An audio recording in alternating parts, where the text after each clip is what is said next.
माझ्या कानावर आला आहे.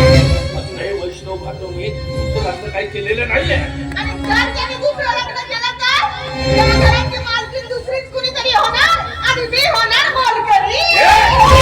तुला या आधी सांगितलंय आणि पुन्हा सांगतोय हे असं कधीच होऊ देणार नाही. आणि समजा झालंच ना वैष्णव कदमच काय त्याच्या आमच्या खानदानीचे वाट समजा केले.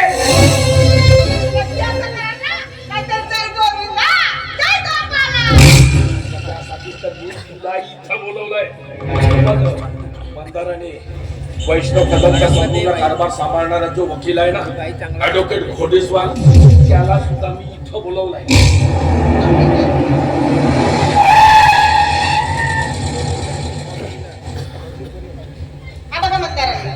काय झालं बाबा मला एवढं अर्जंट बोलवलं. अहो कंपनीचं काम सोडून झालं मी. अरे बरं झालं बेटा तू इथं आलास. मला ना तुझ्यासोबत काही शारीरिक तेच म्हणतोय मी इथं या बगीच्यात. अहो घरी बोलता आला असं ना. अरे भेनतीला कान असतात आणि घरामध्ये तो आहे ना मन्या वैष्णव कदमचा विश्वासू. चला कधी कधी तर असं वाटतं एका दिवशी त्या मन्याला संपवून टाकावं. काय बोलताय तुम्ही? तो नवरा माणूस त्याला संपवणं आपल्याला कोणता फायदा होणार आहे? अहो पप्पा तुम्हाला जे बोलायचे ते स्पष्ट बोला. हे असं घोड्यात बोलू नका. अहो क्लायंट वाट बघतायत माझी. लाखोचं नुकसान होईल आपलं. अरे तुला कळत कसं नाही आता या क्षणी हे तुझं लाखोचं नुकसान परवडलंय. संपत्ती गमावून जे नुकसान होईल ते त्याची काय तुम्ही नका करू बाप्पा. त्याचा सगळा बंदोबस्त मी आधीच केलाय.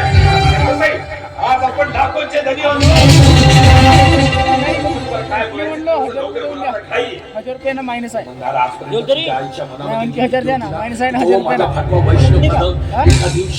पाटील साहेब आमचं तर पाटील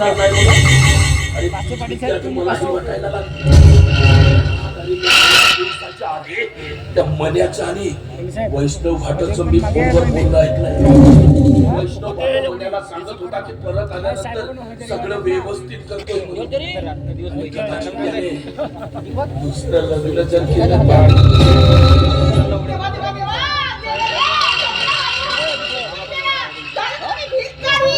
आई तू गप्प बस बरं.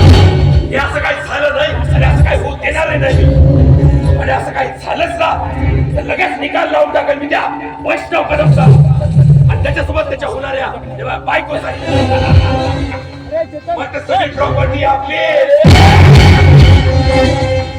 पप्पा तुम्ही त्या घोडेस्वारांना बोलवलं ना त्याला व्यवस्थित हँडल करा. असं काय होत नसेल दादा आम्ही बोलू का प्लीज. दादा ऐका ना थोडंसं आम्ही काहीतरी करतो असं वाटतंय आम्हाला.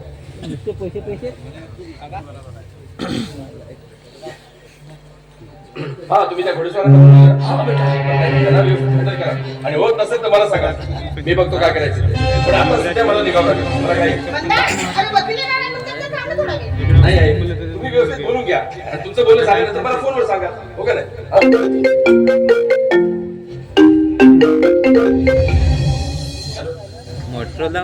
अहो आलो मी.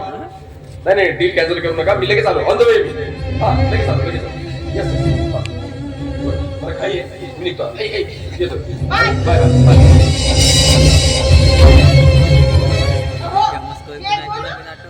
तो म्हणे कितीही विश्वास असला ना वैष्णव भाऊचा तरी तो नौकर माणूस. त्याच्यापेक्षा जास्त विश्वास आहे भाऊंचा आपल्यावर. तुझं म्हणणं बरोबर आहे का सुजाता पण तुला सांगतोय अगं दिवस आणि नशीब बदलायला वेळ